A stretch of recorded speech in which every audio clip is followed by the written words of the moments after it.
All right, ladies and gentlemen, thanks for coming out. Schopenhauer, number 3 in the series on the Germans, the German philosophers. And this is the 3 classic German idealists, and I'll talk about what that means. But I want to start off by sort of a general overview of the approach to philosophy, and something that I think is often done wrong. And when I was an undergraduate, I was given, my introduction to Schopenhauer was his masterwork, was The World as Will and Representation. And that's about 600 pages, depending on the edition, and we had 2 weeks to read it. Now this is criminal. This is criminal. You cannot read usefully a work of this nature in 6 weeks. It's sort of something that has to be read slowly over a long period of time. And so I basically thought nothing of Schopenhauer because I thought, that book was incomprehensible, and I couldn't make heads or tails of it in 2 weeks. Nobody can in a couple of weeks. I got enough to pass the test, but that was just, ephemeral, in and out. And then much later, I discovered Schopenhauer's essays. Now, throughout his life, he wrote a series of short essays on a wide range of subjects. And they're wonderful. I mean, some of them are just horrifying, but they're great because they're short, they're concise, they're focused. Many of his central ideas from The World as Will and Representation are presented in a much more comprehensible fashion because he takes a very small subset of them. He has articles on how to live a quality life, how to make a budget stretch, on history, on art, he just has this huge range. And like I said, he was sort of a great misanthrope. He was a hater of people. And so the joke I say is Schopenhauer hates you, but don't feel bad because Schopenhauer hates everybody. And so, but in these essays, you get this incredible mind, lucid, clear, and thinking, and an independent mind. Whatever else you think of his thought, it's pretty clear Schopenhauer wasn't trying to impress you at any moment. He was just, this is what Schopenhauer thinks. And I thought, when I read him, I was like, why? Why would you give an undergraduate an incomprehensible 600-page tome to read in 2 weeks when they could have given us a lovely selection of 2 or 3 of these essays, which give you a lot to argue about, by the way, because there's much disagreeable content. He has all kinds of illuminating things to say about women, for instance. And instead give you these, this brick and say, go. And I think this is a mistake people often make. So if you're interested in philosophy and you want to read some philosophy, which I always recommend, read the original people and their original sources, look for the short works. Don't start with Kant's Critique of Pure Reason. Oh, good Lord! Don't even end with Kant's Critique of Pure Reason. But his preface to any future metaphysics is really short and concise and pretty moderately, relative to Kant, incredibly understandable.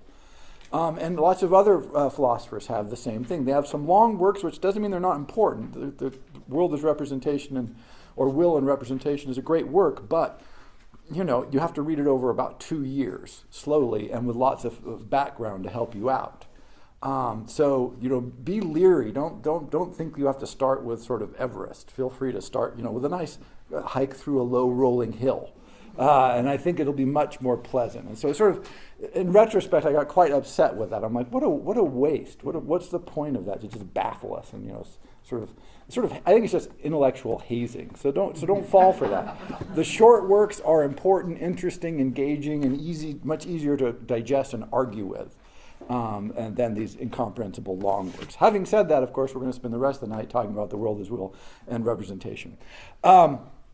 So idealism, this is important to figure out what's going on here. And I think probably the first philosopher to call himself an idealist was Kant. And he called himself a transcendental idealist. And what that means is nobody knows. It's like the biggest open debate in Kantian scholarship is, what the hell did Kant mean by transcendental idealism? And because it's Kant, you can't figure it out. He wrote about it for hundreds of pages, but wah. But generally, if people, the way to get into this, I guess, is to think about Descartes' famous, I think, therefore I am. So hopefully you know this, because it's one of those brilliant little thought experiments. And he said, imagine that the universe is run by an evil demon who wants to baffle us. And so all of our sense input is not just unreliable, but actively wrong, actively designed to trick us. So this is that problem of how much of the world that we sense can we trust. And he said the one thing that you have to be left with was the notion that you do think. Otherwise, there would be nothing to trick. Right? And so he said, that is where you can start. Cogito ergo sum. I think, therefore I am. This was an incredible sort of insight that Descartes came up with, and really feeds into first the idealist idea from Kant, which is, yes, you think, therefore you are, but like the evil demon, the only thing you ever think about is what's in your mind. The sense perception you have of the world is not the world. You have no access to the world. And so you just have to let go of that.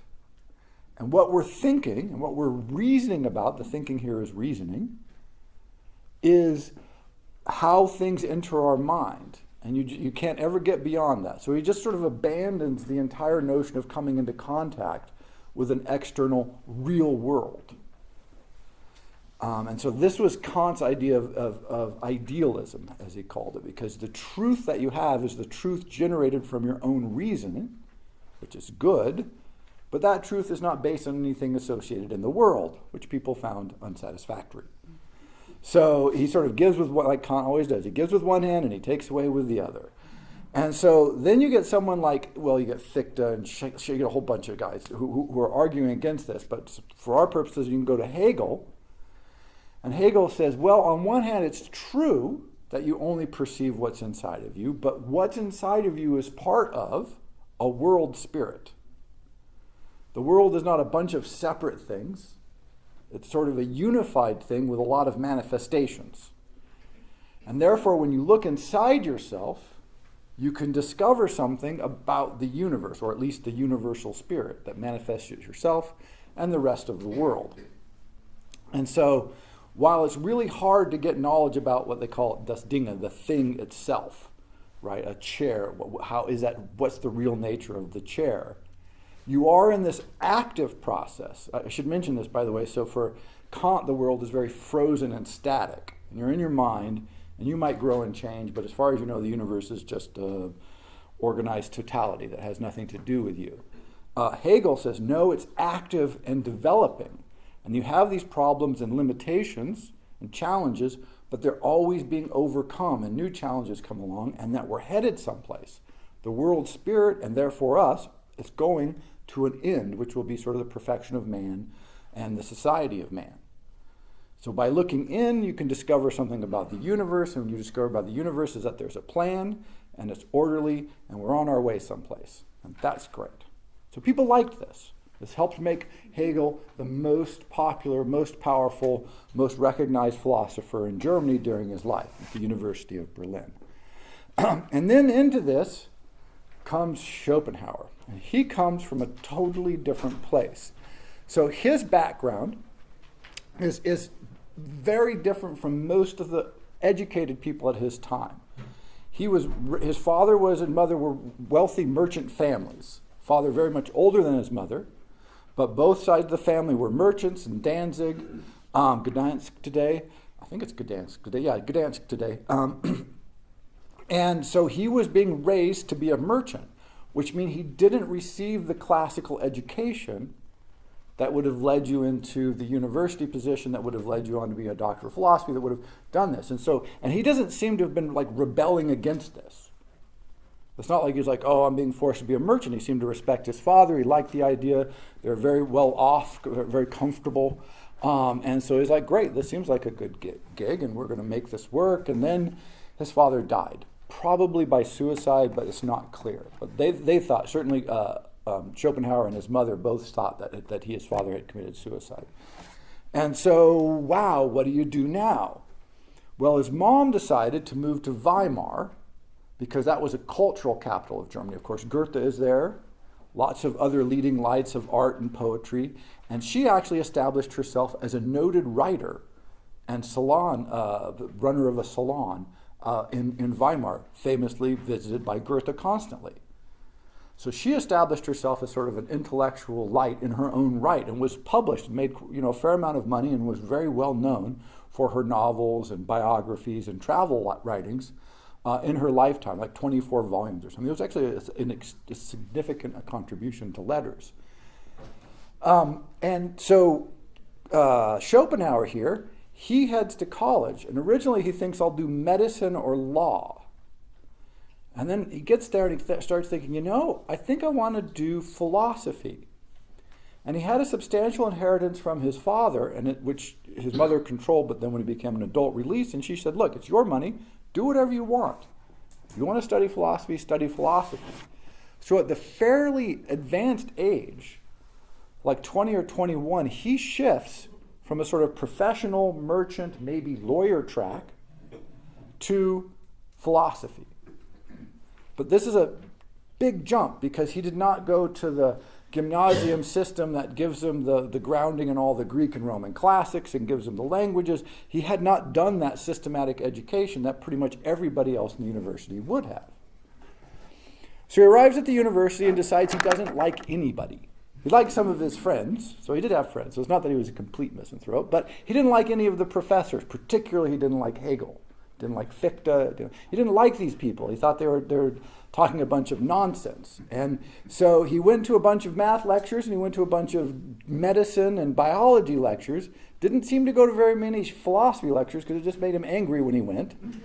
And so he sort of taught himself. He's kind of an autodidact. So when you look at his record of being in the university, he was there for off and on for a couple of years, but most of the time he was really just studying himself. He was pretty much, he knew who he didn't like, and he trained himself to fight with them. That was sort of, one way to think of Schopenhauer. And so he goes with, remember, he's a man of independent means, so he doesn't have to get along with anybody, and he makes no effort to at any point in his life. And so he moves around quite a bit, and then finally he decides, okay, I'm going to write my dissertation. And he writes his dissertation, I had to write it down because I can never remember it, Fourfold Roots of Sufficient Reason. And he submitted this for his PhD in absentia, which means he wasn't at the university when he submitted it. The professors read it and said, yeah, good for you, you get a PhD. Fine. And so he's like, right. So now I'm going to go back to Berlin, where he was briefly in school, and I'm going to show those professors what's going on. I'm going to go preach the truth. And so what you could do at that point is you would apply to the university to be allowed to lecture. And if they said, okay, your qualifications are met, we'll let you lecture. That's all. They don't give you money or anything, but the people coming to your lectures, you would charge them. And so sort of a privat docent is the sort of vague notion of this, is you're sort of a private lecturer. So you're affiliated with the university but not paid by the university. And so you're marginal position. So, because he disliked Hegel immensely, and Hegel is the shining star, Hegel is at the absolute apex of his fame and power and glory. Hundreds of people come to each of his lectures.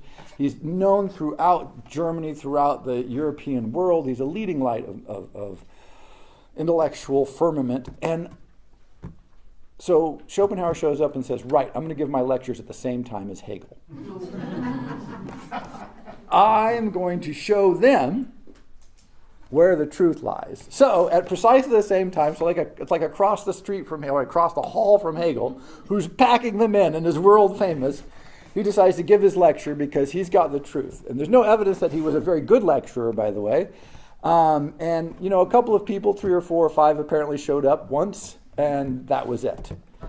And so this embittered him because he thought he was going to show Hegel how it's done. He hated Hegel for many reasons, not the least of which he got nobody at his lectures because he scheduled them to say it's just crazy, right? You gotta love Schopenhauer, irascible all the way.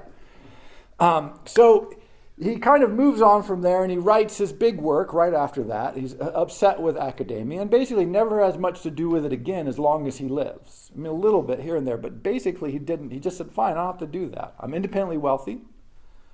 Wealthy is probably, he has an independent means, but he wasn't like super rich. But he'd travel around a lot. He could meet his expenses. He made his money last. He was smart. He was raised merchant son. So he knew how business was done, took care of his money very well, made it last through his whole life. So he never worked. And he focused on just training his own mind and thinking for himself. But the major 2 works, one, the fourfold Roots of Sufficient Reason, and The World as Will and Representation, he wrote by the time he was 30. And those were really the ground of his thinking. they were not recognized, and his thinking was not recognized as important for about another 20 years, 25 years. It took another couple of decades for people to start to recognize, like, hey, there's something here. Hey, we kind of like this Schopenhauer. Hey, Hegel's star is waning. People are looking around for new ideas. And then by the time he dies, last decade of his life, he really achieved something the equivalent of fame, which at that point he just thought was useless and hilarious, because he's like, well, this is great. I'm famous at 70. No use for it. Doesn't make me money. And I'm totally fine anyway. But people would follow him around and get his autograph and, stalk him at his house. And so it was sort of bothered him. But what made his ideas famous is, now we go back to the idealism idea. And this is from The World as Will and Idea.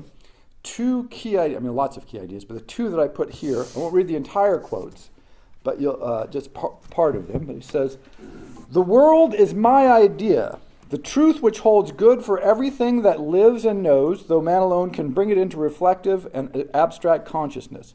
If he really does this, he has attained to philosophical wisdom. It then becomes clear and certain to him that what he knows is not a sun and an earth, but only an eye that sees the sun, a hand that feels an earth, that the world that surrounds him is there only as idea, only in relation to something else, the consciousness which is himself. If any truth can be asserted a priori, it is this, for it is the expression of the most general form of all possible and thinkable experience, a form which is more general than time, space, or causality, for they all presuppose it." This is almost pure Kant. You don't see the sun, you only see what your eye perceives of the sun. You don't feel the world, you only perceive what your hand feels of the world. So far, so good. Pure Kantian idealism. All that you know comes from an inside of you. How it correlates to the external world, who knows? Very low to no to maybe some, but basically we're in our own heads. I think, therefore I am. I reason things out. That's what I have access to. Schopenhauer adds a second part. And he says, in fact, this is introductory sections from Book 1 and Book 2 of The World as Will and Representation.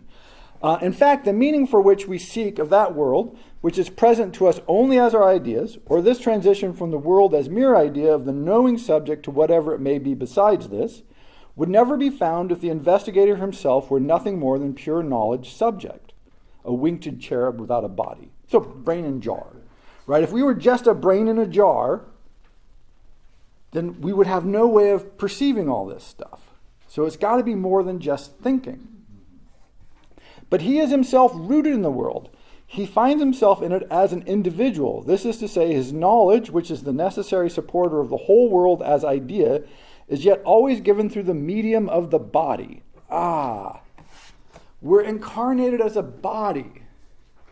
And he says, everything in the universe we perceive as an external object, the eye-object split, and comes to us in the Kantian sense, roughly speaking, as a perception in the mind. So that's all we know, right? This is the Kant idea so far.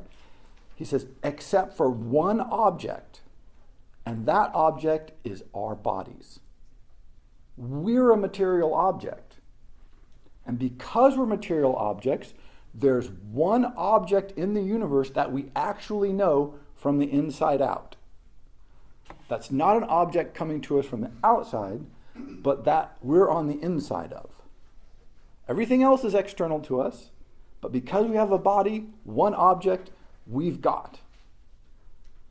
So it's not pure knowledge that has no connection to real physical or metaphysical objects, because there is one metaphysical or the one physical object that's ours, and that's us, our physical material bodies. And this is his crack. And once you get that, he says, you get a lot. So what you're doing when you look inside of yourself is you're exploring a version of all of the other objects in the world, in the universe. Because you're an object that you have internal sort of ontological access to. You're not knowing it from the outside. You're not knowing it through outside perception. You're knowing it from the inside. And he says, when you look into, so this is breakthrough number one. It's important to note this.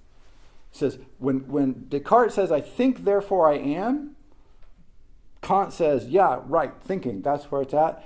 And Schopenhauer basically says, wait, where does that thinking take place?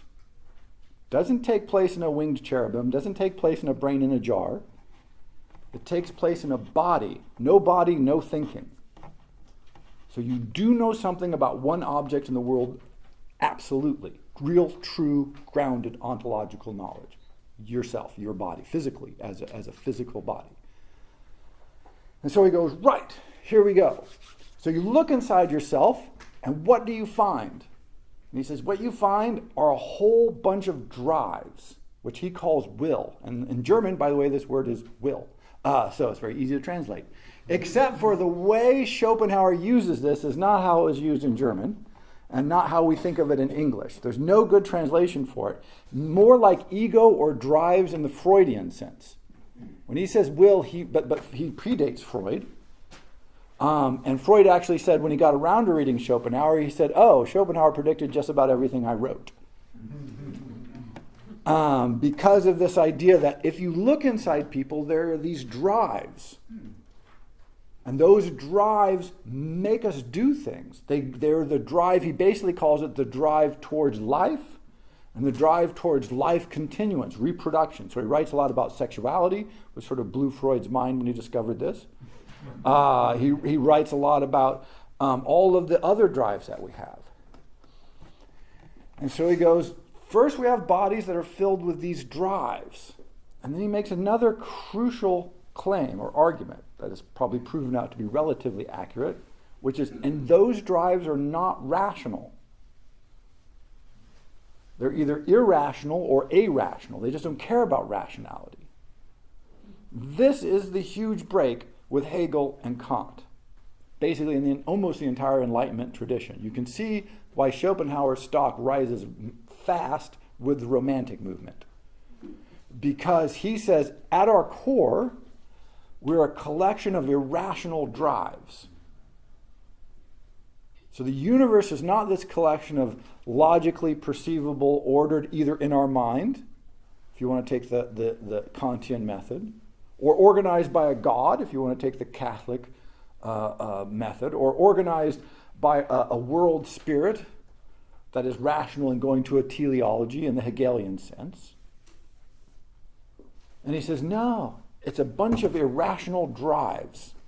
And that drive is manifest in all living things, including things like the universe, which he saw as life, the planet, plants, animals. It's all got this drive, this force to exist and to reproduce, and to eat and to feel things. And he said, this core set of drives, irrational as it is what the universe is really like. And our mistake is to think otherwise. So we have access to how things really are because we have access to ourselves. And the drives that we find in ourselves when we look around in the universe, we should recognize as being everywhere. And so you can see why he had a hard time earlier in his career, because this is like, he's attacking rationalism, he's attacking the attempt to get rid of the body as a subject of contemplation. He's really attacking a lot of these core fundamental principles. And the implications of this are, of course, manifest. All kinds of problems or possibilities that are raised. Not the least of which is he said, okay, you have this drive, you have the drive to eat, and so you eat. And he says, and temporarily you sate this, but the drive is not rational. As soon as you've eaten, after a while you'll want to eat again, and then you'll want to eat again, and then you're going to want to eat again. There's no sating these drives because they're irrational. They have no purpose except to pursue more life. They have no end goal. They aren't thinking. There's no past, present, or future. And so he said the only response to this is a sort of stoicism, to try to let go, control, and sort of abandon these drives, recognize them as these irrational base of all life, but don't let them control you. And he said the other part of the problem of this is it will create this sense of suffering. Because every drive that's fulfilled will be temporary, and then it will be unfulfilled, and you'll need to fulfill it again.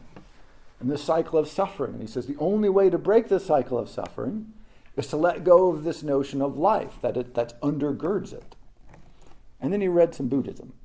And he was really surprised and very gratified, by the way, to discover that many of the ideas that he had been working on quite desperately and he thought pretty much on his own for a couple of decades was actually very much harmonized with much of the Buddhist thinking that was being translated into German at the time. And so it sort of took him aback. He was like, wow. And so he started reading the Upanishads like all the time, like consistently. They said the last 20 years of his life, he pretty much read the Upanishads every night before he went to bed. He started reading lots of Buddhist texts, and it really influenced his later thinking, but maybe informed is better because he felt like he had already covered this ground. He thought that he had independently arrived at this and was now having his ideas confirmed, which made him very happy. So what Schopenhauer achieves is he moves emotion, drives like reproduction, sexuality, hunger, and irrationality from things that are either bad, irrelevant, or just pointless to center. That's not stuff we don't talk about. That's all the stuff we have to talk about. Because this is our only content with the world as it is. Because it's inside of us. And so in a way, it works a little bit like Hegel's world spirit. We're all part of the universe. So we're the spirits in us and the spirits out there. But the world spirit for Hegel is this organizing principle that's on a teleological path and subject to rational reflection and sort of an amazing drive, very impersonal. Schopenhauer's like, no, no, no, and no. That's not what we're here to talk about. We're talking about the real emotions, the real body. Not emotions in an abstract sense, not bodies in a sort of metaphysical, averaged out over the human. No, your body, your drives, your interests. Where do they come from? And so when he says the world as will, what he means is the world as this collection of irrational, and either irrational or irrational, like just rationalism doesn't matter to it, drives, and then representation, by which he means the appearance of things. So we get the world is the drives, which are the real thing, which we have contact with from within us, and then appearance, which is how the world appears to us, which we don't really have access to, because then we're back to the sort of the Kantian idea of we only get things through our senses, and then whatever we can feel is what we can think about, but God only knows what we can't feel or can't see. So the examples, again, are when X-rays were detected, and so we could start doing X-rays of people, all of a sudden we could see inside people's bodies, which we'd never been able to do before. It's not that the bones weren't there before. Our perceptive apparatus just didn't allow us to see them. Or when they developed radio telescopes, and one of the great discoveries in astronomy, all of a sudden we used to just look at everything in the universe that had light, which turns out to be pretty much nothing. I mean, almost none of the universe gives off light. But if you can only perceive light, well, you look at light and the universe seems like a bunch of stars and then a bunch of blackness. Well, now that we can see the radio spin, the X-rays, all of these other spectrums, we realize that, the universe is not just a collection of little points of light. It's a whole bunch of other things as well. But we don't know that if our perceptual apparatus does not allow us to apprehend it, except, Schopenhauer argues, by looking in. And so he overthrows, at a go, he overthrows Descartes' I think, therefore I am, the mind-body split. He says, no, you're thinking in your body, so you don't have that split. That split does not exist. Just stop thinking that way. He does not like that simple dualism.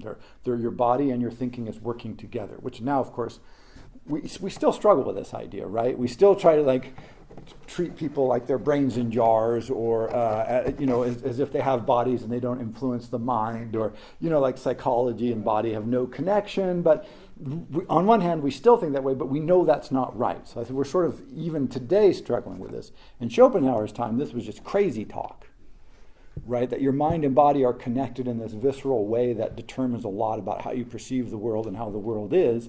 Where people are just like, well, come on now.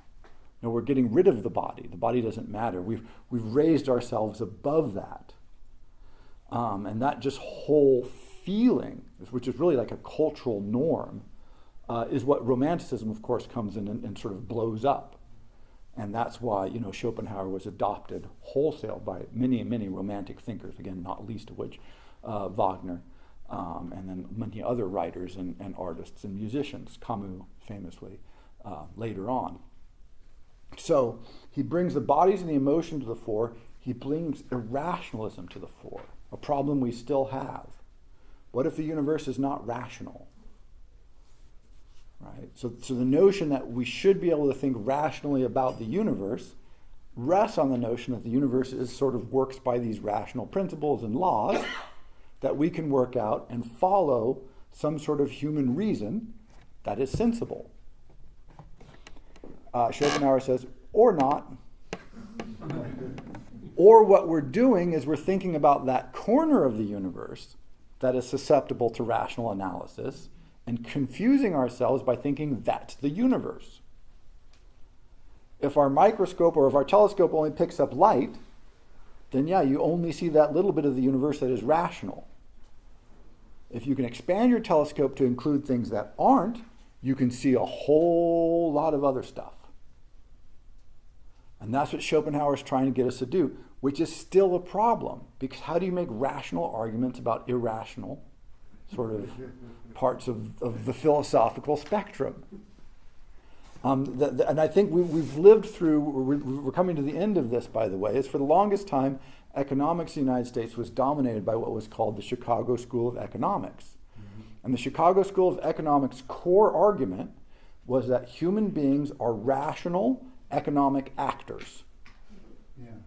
And so they have, the Nobel Prize after Nobel Prize was won by the Chicago School of Economics people. Now, it wasn't just the University of Chicago, although heavily associated with that, but people working within that sort of economic philosophical mind frame. And they said, humans are rational actors, there's evidence of rational actors, and here's how they behave, and you have these models, and so that's how things are going to work. There was never any powerful evidence that humans were rational economic actors. All of the evidence runs in the other direction. We're insane with money, right? Everybody clear on this? We do stupid shit with money, right? We're just nuts, really. Like crazy, people, what was it? So some Japanese bank just lost $10 billion on this WeWork fiasco because some guy said, we're worth a fortune. And they said, okay, here's $10 billion, which they blew. Anyway, we're just crazy at every level. We do not act rationally. But the problem with that is it makes economics really hard to study. And so what they had done is they had said, let's assume people are rational, despite the evidence, and study those parts of economics that we would hope would behave rationally based on that. And we'll just ignore the rest. Well, the rest turned out to be everything. Right? It didn't even illuminate a little bit of the universe. It sort of clouded everything. And now, famously, we have whole new schools coming up that are arguing the other way around, saying, well, look, people are not rational actors. And that's how you have to think about it. And you have to plan on that. And you have to make your economic and social engineering plans based on the notion that people are sort of nuts with money. So on one hand, that's sensible, and the evidence supports it. On the other hand, it's really hard to plan for nuts. Right? It's really hard to go, okay, we're going to have an economic system that assumes that all the people in it are just like crazy. Right? And so it's, right? And then you're like, okay, what do you do? And it's like, everything gets fuzzy and difficult. But Schopenhauer argued this is actually how things are. And it turns out that for economic modeling purposes, that's very much more accurate. How do you get booms and busts and crazy investment scams and tulip mania, all this stuff? Where does it come from? Well, it comes from that we're not rational. We're emotional. We're a collection of drives. Schopenhauer is absolutely 100% right on this which is why when Freud comes along and reads Schopenhauer, he's like, oh my gosh, he's just predicted all of the material I thought I was developing and discovering. But he came at it because he was just Schopenhauer, off there on his own, reading, studying, learning, and really arguing with the trends around him. And so it took a long time. Like I said, it took 30 years actually, 30 years from when he wrote his major work to where it was generally beginning to be received and talked about and discussed. And he did a lot of other work in there, like the short essays and such that I'll read here in a second. But those core principles he never varied from. He really stuck with that. We have limited apprehension of the universe through our senses, but we have a lot because we are part of the universe and we can apprehend us from the inside, as it were. So there's one object in the world we can get in, and it's us. And Descartes doesn't give you that. Hegel doesn't really give you that. Kant doesn't give you that. And Schopenhauer makes that breakthrough. But again, a very difficult book to read through, to sort of unravel it. But he's much clearer, by the way, than Hegel or Kant. I mean, much clearer. So I don't be confused on that front. But I do want to read one section from one of his essays. So I'll give you a sense of how his essays are much clearer, more grounded, much more accessible. Right? And this one is Pererg and Perilepomeneia, which is just Latin for omissions and appendices. Yeah. Omissions and appendices. Omissions and footnotes, as it were, I guess. That would be a rough translation of the Latin. So it's just sort of his general essays, as he just was sort of ephemera, as he called it, pretty much himself. So this is on reading. He says, when we read, another person thinks for us. We merely repeat his mental process. It is the same as the pupil in learning to write, following with his pen the lines that have been penciled by the teacher. Accordingly, in reading, the work of thinking is, for the greater part, done for us. This is why we are consciously relieved when we turn to reading after being occupied with our own thoughts. But in reading, our head is, however, really only the arena of someone else's thoughts. And so it happens that the person who reads a great deal, and that is to say, almost the whole day, and recreates himself by spending intervals in thoughtless diversion, gradually loses the ability to think for himself. Just as a man who is always writing at last forgets how to walk. Such, however, is the case with many men of learning. They have read themselves stupid. For to read in every, you can see why you gotta love Schopenhauer. For to read in every spare moment and to read constantly is more paralyzing to the mind than constant manual work, which at any rate allows one to follow one's own thoughts. So he's got bunches of these, right? He's got a bunch of these essays. This is just a selection from one essay. And you can argue with him here. What's hilarious is he's an autodidact who spent much of his life reading. Right? So this is the first thing to note about Schopenhauer. He read just about as much as anybody is likely to ever read. But he recognized the limitations of this. He recognized that when you read, you're taking in someone else's thoughts, just like he said. And if you read too much, you slowly lose the ability of your own thinking. Right? When do you put the book down and say, okay, now I've got to think about that or think about other things? And we always think, oh, reading is great. Far be it from me to say bad things about reading, right? But I struggle with this myself. I think, I'm probably reading too much. I have to stop reading. I need to take a break from reading because it just sort of particularly when you read people like Schopenhauer, Hegel, or Kant, or Nietzsche, these powerful, powerful writers, they sort of take over your mind. Because they're so big, right? They're just like, wow, look at these ideas. And you're like, where'd my mind go? I have no idea. I've lost it. It just vanished, right? And clearly, Schopenhauer had this experience himself. He knew from whence he spoke. But no, this is not confusing. You can argue with it. What's enough reading? What's too much reading? What's a mindless occupation? Is it really better to do endless amounts of manual labor? Ooh, says the independently wealthy guy who never worked a day in his life. Suspicious maybe, but notice how clear, and notice how this is not confusing, not difficult, and he's got hundreds of short essays, not hundreds, probably 50 at least, short essays of this level of clarity. And direct involvement and really interesting ideas. And so, if you want to read some Schopenhauer, I mean, knock yourself out. Go read The World as Will and Representation. Right? I can recommend it, but just set aside, a month or 2 or 3 or 4 or 5 or 6. Because, it's a slow go. That's how it needs to be read. Many great philosophical works need to be read that way. You don't need to, you just can't blow through them. They're not those sorts of works. My students always ask, well, how many pages is it? And I'm like, oh, it's only 20. But boy, it's 20 pages. It's those 20 pages, right? It's like 20 pages of a calculus textbook. How long does that take? Not a day, right? So, but there's all this other Schopenhauer, which shows him as being this misanthropic, irascible, hilarious, engaging mind that raises all kinds of great observations. Another one of his essays that I like is he's on noise. And so he's living in Frankfurt. He lived most of his later adult life in Frankfurt.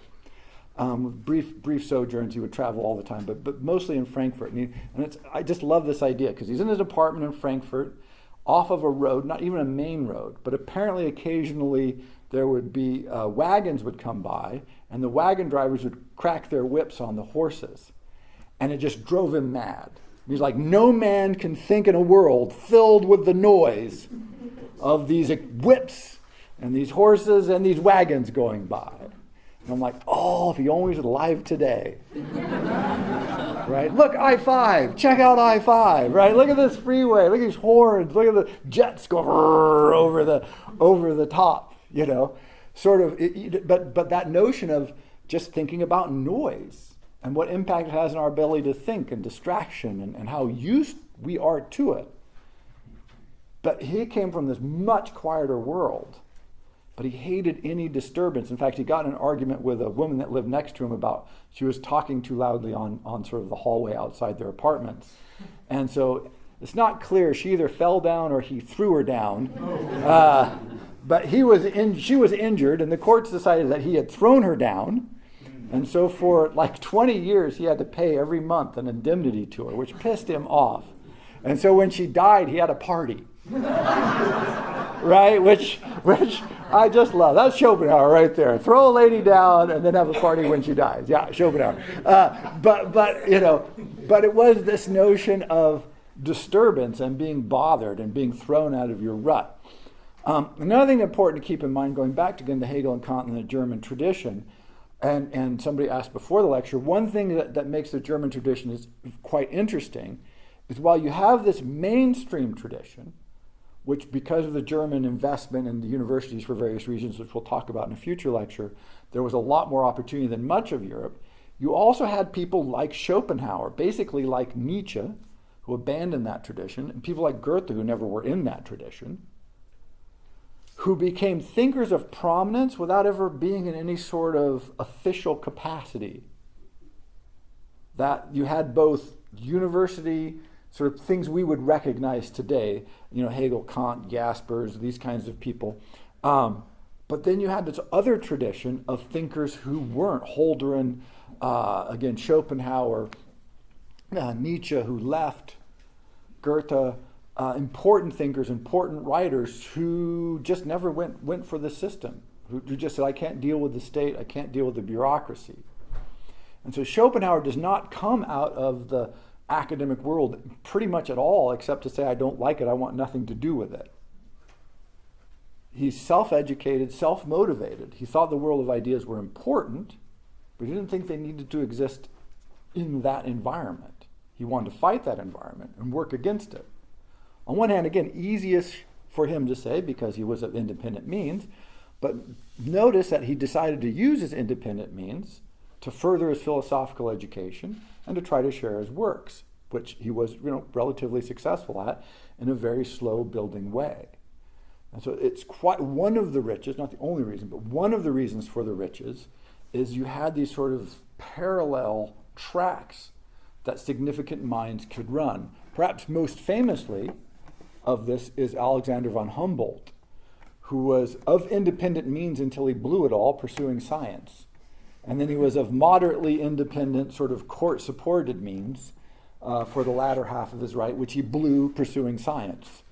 And so but he certainly wasn't anybody's idea of a traditional professor or thinker, and he was, absolutely world famous, as was Schopenhauer and many of these other thinkers. And so there were these different paths available that today, I don't know, it's interesting how much we associate the success of the humanities and the success of philosophy or literature with the success of the university, which the German model shows is not right.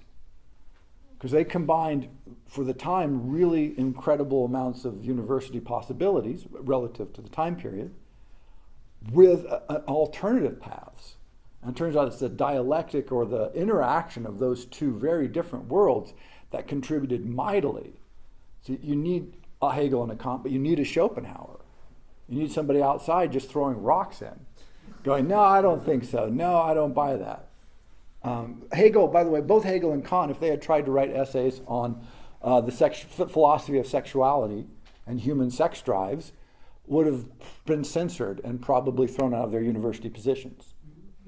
Right? It would have been impossible for them. Not that either of them seemed of the mind to do something like that, but if they had, they would have, they wouldn't have had their position. Look at all the trouble Freud got in a generation and a half after, or a generation at least after Schopenhauer is writing.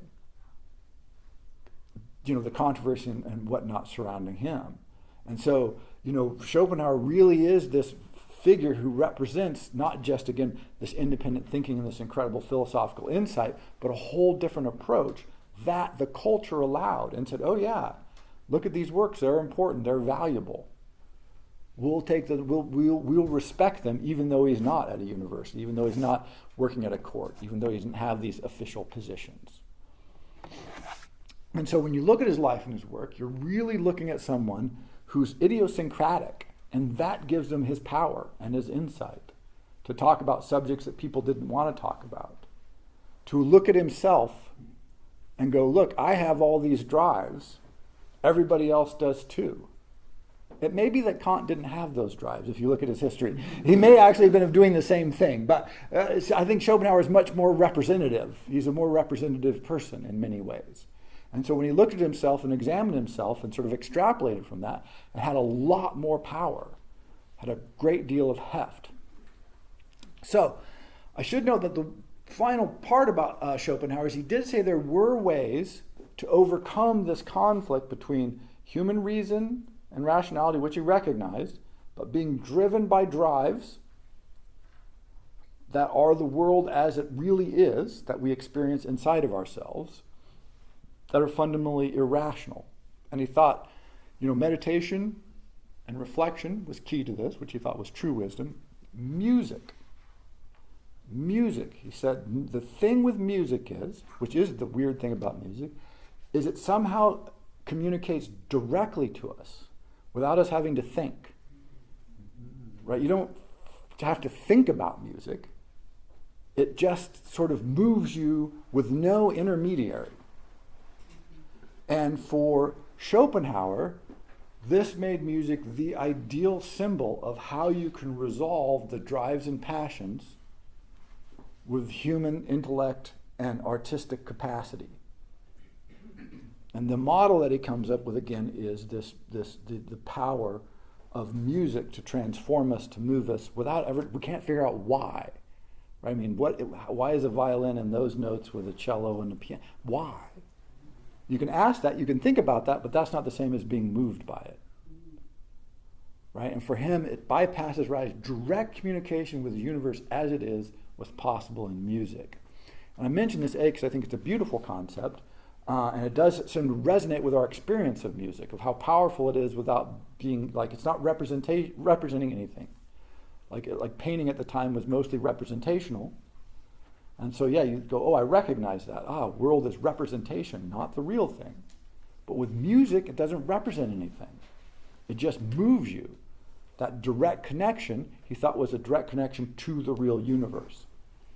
This idea is so influential that both Thomas Mann and Hermann Hesse wrote novels for which, in part, they received the Nobel Prizes for Literature in separate years, based on this concept of music.